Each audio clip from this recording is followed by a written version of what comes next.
episode in Release Your Phoenix. In this episode, I would like to discuss some points that are a little triggering for some, having to do with religion and the ways that I believe that it supports the growth of awareness and consciousness, and some ways that I feel that it represses it. I think the first thing that I should probably clarify, though, is what my beliefs are around who and what we are. At the most basic level, I believe that we are energetic beings who are multidimensional, meaning that we are capable of experiencing multiple dimensions at one time and moving through several dimensions of reality at any given time, but that we are having a human experience here on Earth. And I believe that the experience that we are having here on Earth is made for us, or the intention for us is to raise our vibrational frequency and to gain a greater consciousness of what we are, who we are, what our capabilities are, and how this world actually works, and the power that we have to create in this world and beyond. And so with that in mind, we can kind of go into some of the points that I have seen that both support and do not support this process. And the point in this is that I feel very strongly myself that religion plays an integral role in this process. I believe that religion provides a stepping stone for us on this path, for many of us, not for everyone, because we're all different and we all have a different path to realization. For some people, religion is something that they feel naturally guided to, and for others, it's not. And that's simply the difference in our paths, and I think that neither one of those ways is right or wrong. My path happened to lead me through a couple of religions, as well as kind of my general knowledge of others. And as my journey has continued, I have seen some very strong similarities and things that I believe that the religion actually is directing us toward, that I have a larger and clearer picture of now. And so I'll start with the ways that I believe that religion is in congruence or supports or kind of helps us along our path to a greater expanded consciousness. So the first and most obvious one to me is through prayer. It's the idea of sending a desire out and expecting that desire to be answered. And one of the principles of the law of attraction is to send out your desires and let it go. And especially heartfelt prayer. Heartfelt prayer is something that is widely practiced and widely utilized within religion. And that adding of the heartfelt, the more that you feel the emotion of the thing that you desire, the outcome that you desire, the stronger the magnetic pulse within the universe is to bring that thing to you. And so through the ideas of the law of attraction, we can see how these two things work together, and one is kind of put into a construct of religion and asking a God so that you can put these things in God's hand and leave them from your shoulders. Whereas once we realize who and what we are, and we've kind of stepped beyond those boundaries and kind of taken our power for ourselves and realized our ability to create for ourselves, well, then we realize that we can send that same desire out and attract that thing to us because of the power that's within us. But it's the same intent, it's the same idea. The second idea that I wanted to mention is the idea that your soul goes somewhere. The idea that we have a soul, that it is not just a body. And I think that this is something that we oftentimes actually take for granted and don't realize that we actually are our soul. We actually are the energy that makes the heartbeat, the energy that makes the synapses fire in the brain, the energy that has these thoughts and feelings. We are that energy. We are not our body. And we forget that, I think, a lot of times because they become so intertwined. But there's also the idea of heaven and hell in religion. So the idea of heaven and hell, I believe, is reflected in the duality that we have in the 3D realm, the good and the bad, the light and the dark. There's also, specifically with Jehovah's Witnesses, the idea of heaven on earth.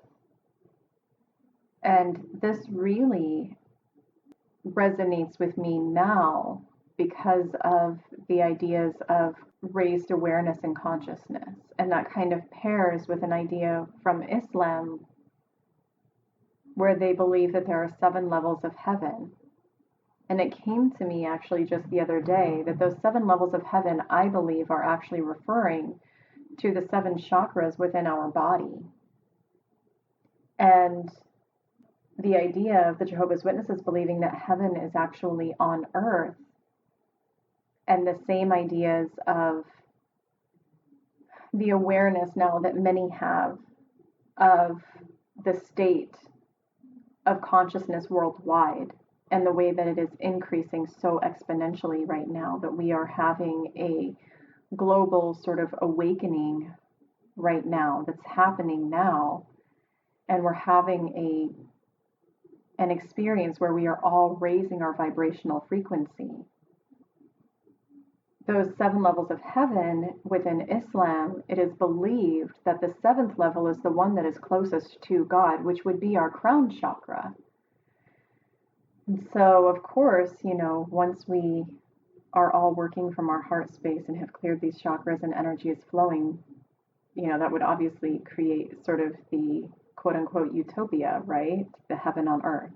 So there's that idea as well. And of course, with those 7 levels of heaven, it's not just the chakras in our bodies. There are chakra points on the earth in Sonoma and other places. I think there are some in India. There are also the dimensions. There's actually, I believe, 12 dimensions.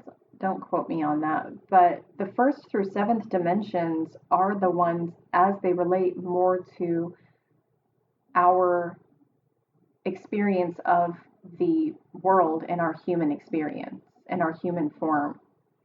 And I can get more into that in a whole nother podcast.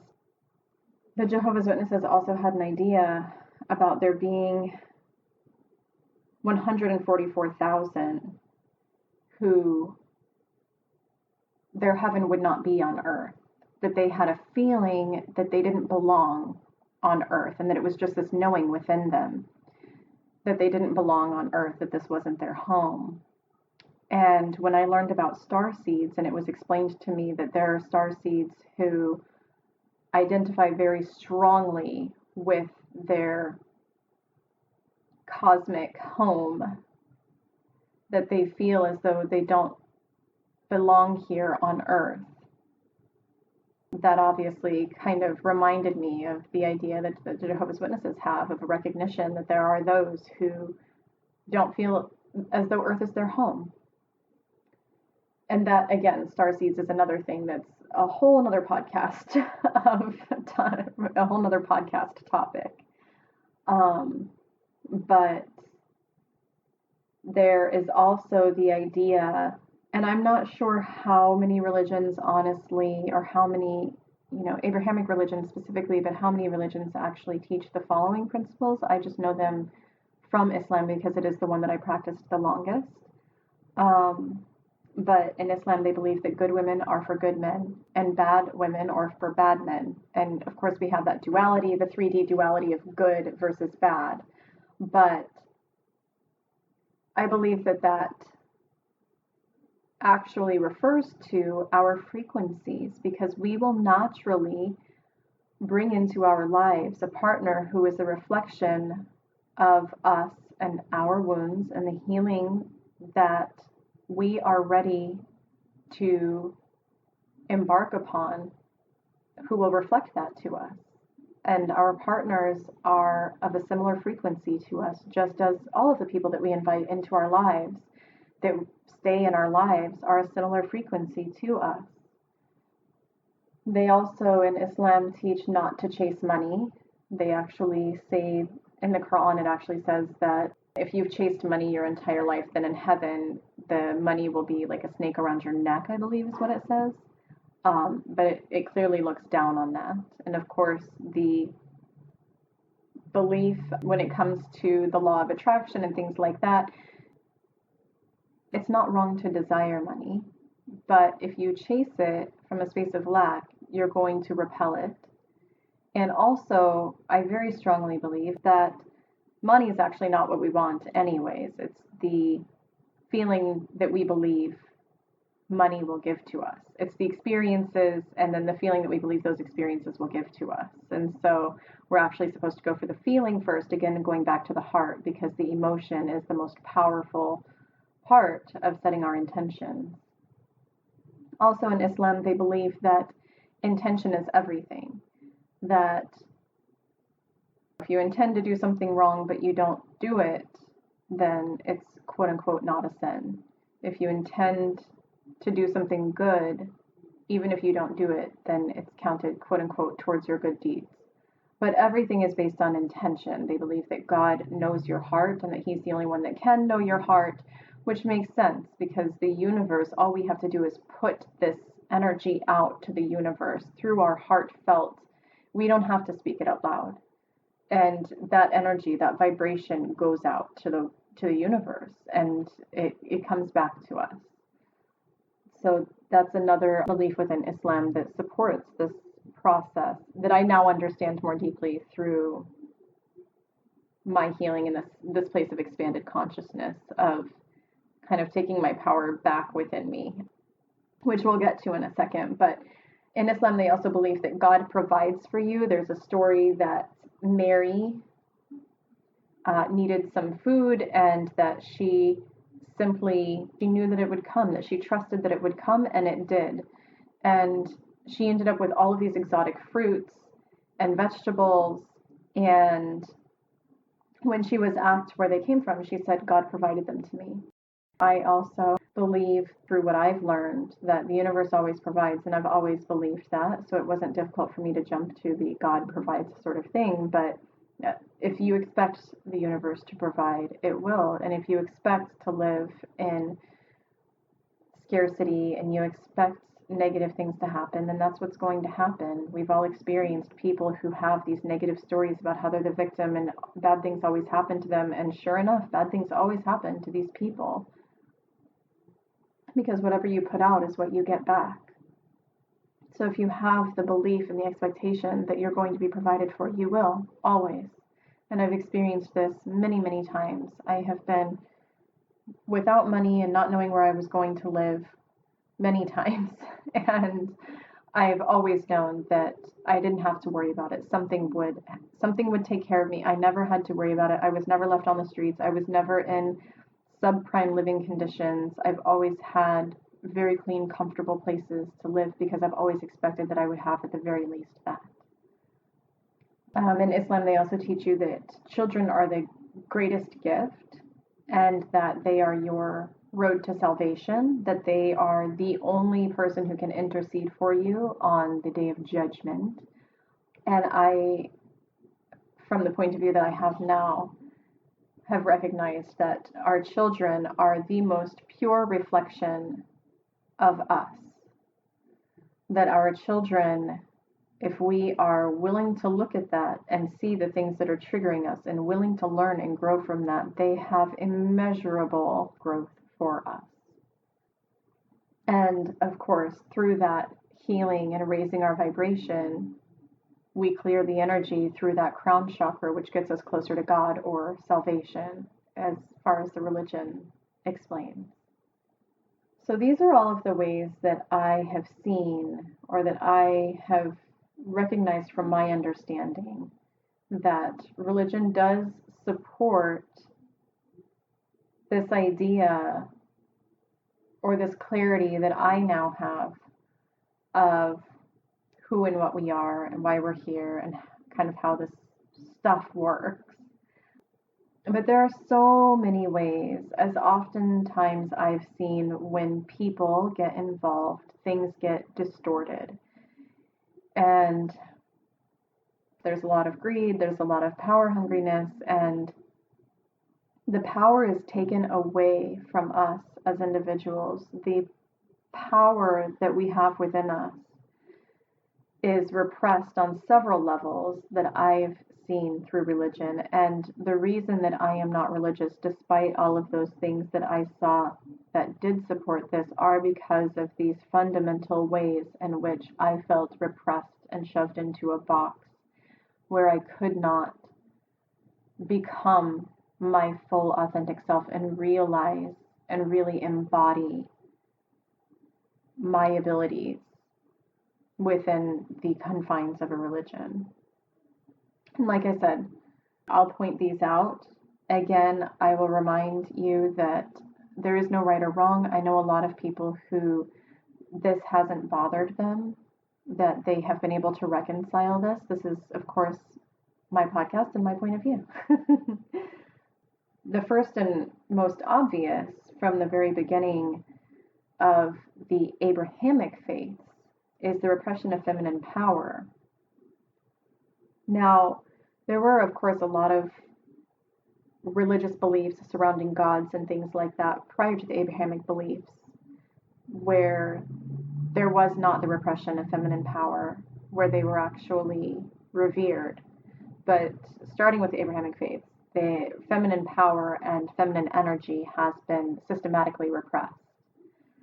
There was the idea of Eve being the one who ate from the apple, the idea of Mary Magdalene being a whore, the idea specifically within Islam of the left hand being the hand that is dirty. You don't write with it, you don't shake with it, you do dirty things with the left hand and you do pious things with the right hand.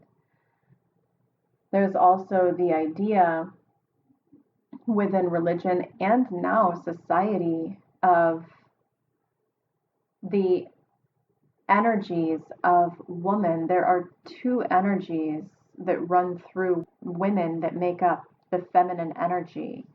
And some call it the white river or the red river. I've heard it referred to as the wild woman and the good girl. But every woman has these two energies within her.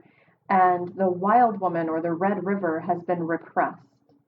There is so much power in that energy, specifically that energy has been repressed in favor of the white river or the good girl. This is a whole nother podcast here. We've seen this whole imbalance of feminine and masculine energy because of these energies being repressed the way that they have. And I will be doing a podcast on the masculine and feminine energy as well at some point. But there's so much repression there because of that, even at the societal level, in such basic things as what we consider to be success. We consider success how much money you're making, and if you have to go to school and you have to learn these things using the logical side of your brain, the left side of your brain, which is the masculine side of your brain. And the right side of your body is the masculine side of your body that has been used for pious things according to Islam. Whereas the right side of your brain, which is the feminine side of your brain, which is where creativity and artistry and, anything that you can think of, music and painting and singing and these things that allow you to express your creativity. If you tell somebody, oh, this is what I want to pursue, they say, oh, good luck with that. That's not a real pursuit. That's always put down in society. Of course, not everybody does this, but societally, this is something that is repressed. And of course, we have a repression of personal power within religion because everything is viewed as being created by God, being the power is all in God's hands. We are powerless. We can ask for his mercy. We can ask for these things. If we're good enough, we may get them. We don't know why things happen the way that they do. The power is all outside of us. I used to say that I believed in God until I realized I was God.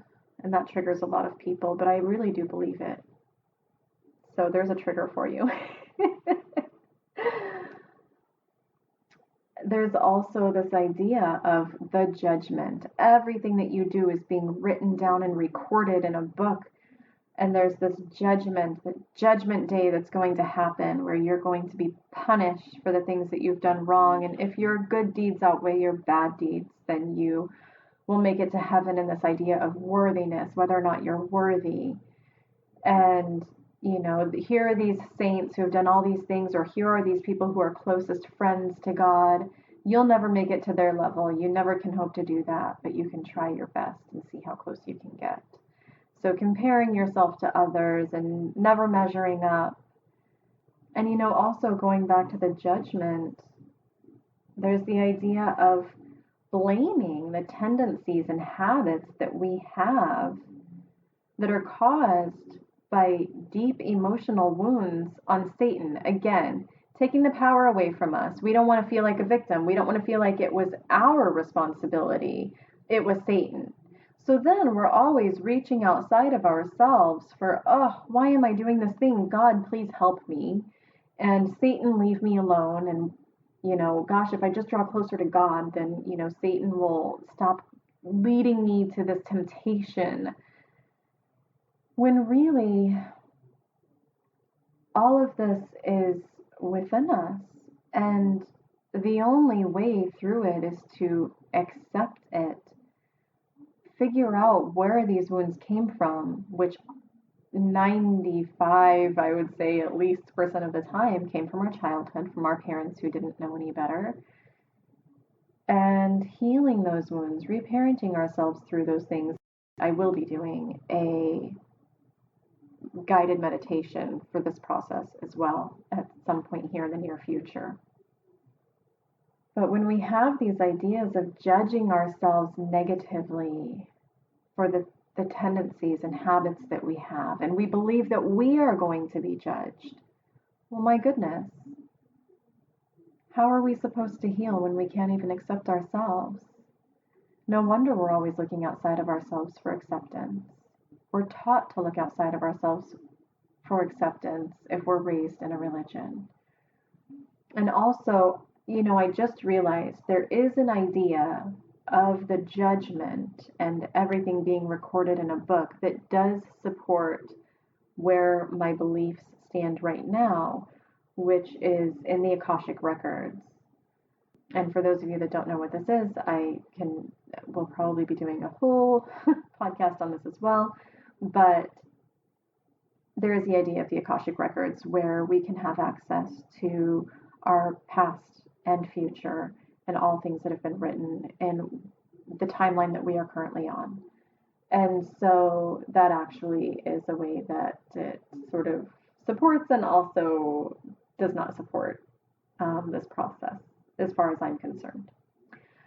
So those are the main ideas that I've had that have come to me about religion. And like I said, I do believe that religion does play an integral role in this entire process.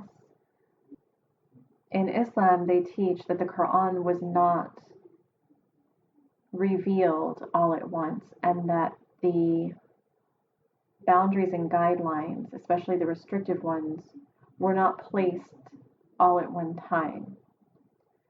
So, for example, they don't believe in drinking alcohol.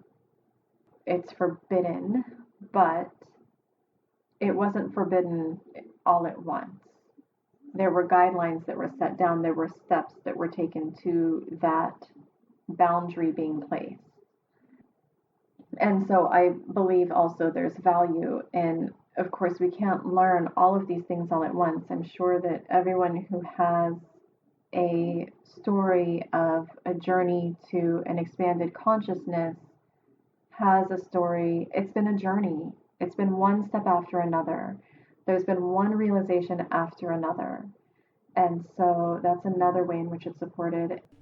It came to me also just now that in Islam, there's the idea of Muhammad ascending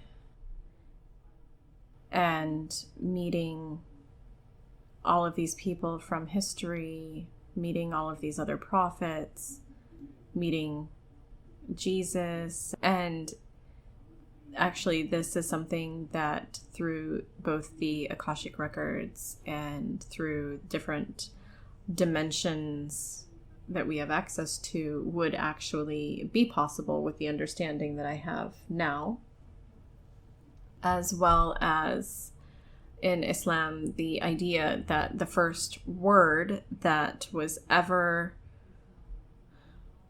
given to Muhammad from an angel was the word read. He was commanded to read, and there's the idea that there is no compulsion in religion. So you are commanded to read and to learn, to continue to learn always, to continue to expand and grow always, and not to do something out of compulsion for the religion, which resonated very deeply with me and still does, of course. Also, I believe one of the steps that religion offers that is a step in the right direction, but not ideal, and I don't think that it's the right way to actually start, is the idea of these boundaries being placed, things being a sin, things you can or cannot do. And I lived in that for a very long time until I started my own healing journey, which naturally forced me through that healing journey to explore the extremes of different things in order to find my boundaries and where my personal boundaries lie. And I can tell you that as long as my boundaries were being imposed by an outside source, I did not feel in control or confident in holding those boundaries, because it was just something that I quote unquote should be doing. It wasn't in my heart, and it wasn't out of love for myself. It wasn't until I explored these extremes for myself that I was able to find where the balanced middle should be. And so, this is something that I actually address with my children, and that will actually be addressed in my series on healing through parenting that I'm doing with Christina. And I will be sharing that on my YouTube page, which is Phoenix Rising. I will also share the link. Once I have that link, I will share that in my Instagram, which is Phoenix_Rising_2019. If you follow me on there, you'll get updates to all of my new podcasts, as well as anything else that I share, any other work that I'm doing that I'm sharing on YouTube, any other videos, and you'll be following me on my healing journey as I awaken my consciousness further and heal myself further through parenting my young children. But that is all I have for you this week. So stay tuned for next week when I will have another episode for you, as well as a guided meditation for healing the deep, dark wounds of our soul. Thanks for tuning in.